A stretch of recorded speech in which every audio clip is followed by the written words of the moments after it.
Moscow has slammed Europe for plotting to drag the Ukraine conflict into several more years, accusing Brussels and Washington of using artificial ceasefire deadlines to keep Kyiv fighting instead of negotiating real peace.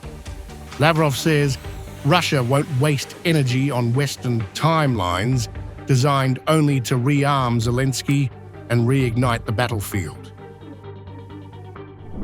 Regarding Europe's concerns about Russia, our plans, our thoughts, I cannot understand the motives behind European leaders' actions.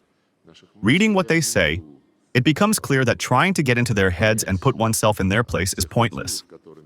The Finnish foreign minister even claims that no matter what happens, Russia will remain a long-term threat. And who is saying this? A representative of a country that once hosted the meeting where the principles of indivisible security were approved, that no one's security can be ensured at the expense of others. This is exactly what President Putin proposed back in 2021. Proposals the West is now trying to trample. This is their last chance to save what remains of European security.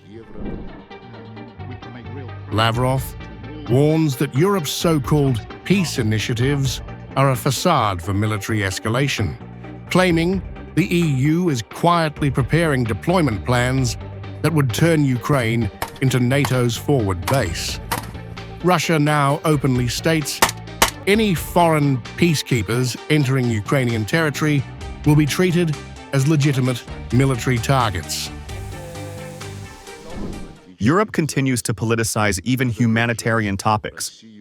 Kyiv chants that tens of thousands of children were kidnapped by Russia, and Europe stays silent, essentially confirming that promoting Russophobia and the resurgence of Nazism is part of its plan. Putin emphasized again that we are ready to discuss security with consideration for all sides, on a collective basis and according to existing realities. But those who insist that Ukraine must build an 800,000-man army with unlimited Western supplies, these are the people sowing a new storm.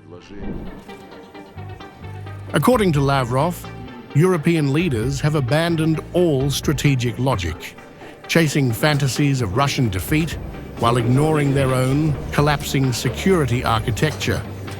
He says, the West is deliberately fueling the conflict, pushing Ukraine towards suicidal deadlines instead of accepting the reality that Moscow demands structural, lasting peace, not another NATO-engineered pause for rearmament.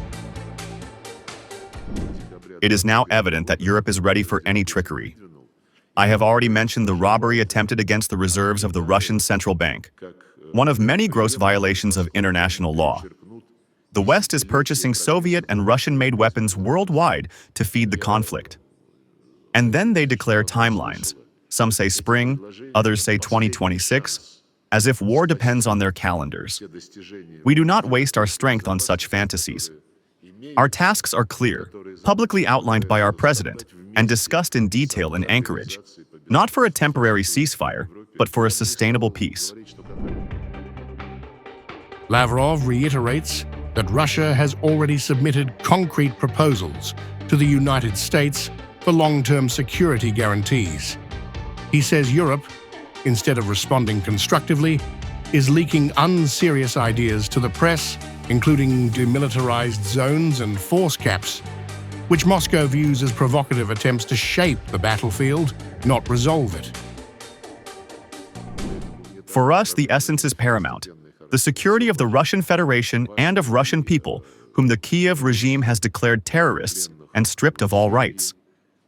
Europe, meanwhile, leaks unserious proposals through the media instead of responding officially. They continue unilateral sanctions, abusing the dollar, undermining globalization that took decades to build. And slowly, the world is realizing this isn't humanity's good. It's a system allowing one country to dictate terms to all others.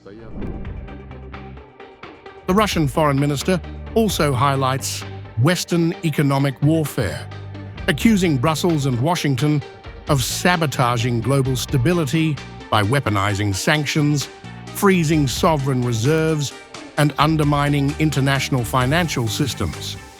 Lavrov says these actions reveal the West's true aim: weakening Russia, not ending the conflict. Serious countries that want to preserve their sovereignty will no longer rely on mechanisms used for dominance and oppression. They will build alternative platforms free from ideological motives. And I truly hope the United States, despite believing it is entitled to act unilaterally, will eventually explain on what facts they base these operations. We support discussions on drug trafficking, on maritime security, but these must be collective efforts, not tools for Western pressure. Lavrov closes with a blunt message. Peace is not a date on Europe's calendar. Russia will only accept a settlement guaranteeing Ukrainian neutrality, no NATO presence, protection of Russian-speaking populations, and recognition of the new territorial reality. Anything less, Moscow says, is not peace. It's a hostile pause Europe intends to exploit.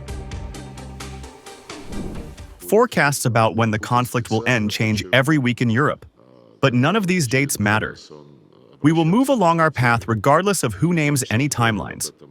What matters is ensuring the security of Russia and the safety of our people. And despite Europe's unilateral actions, despite abuses of financial and legal systems, we remain committed to discussions that ensure collective security. All members of the world community face the consequences of unilateral Western actions.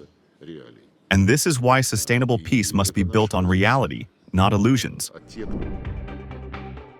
Moscow says the path forward is clear.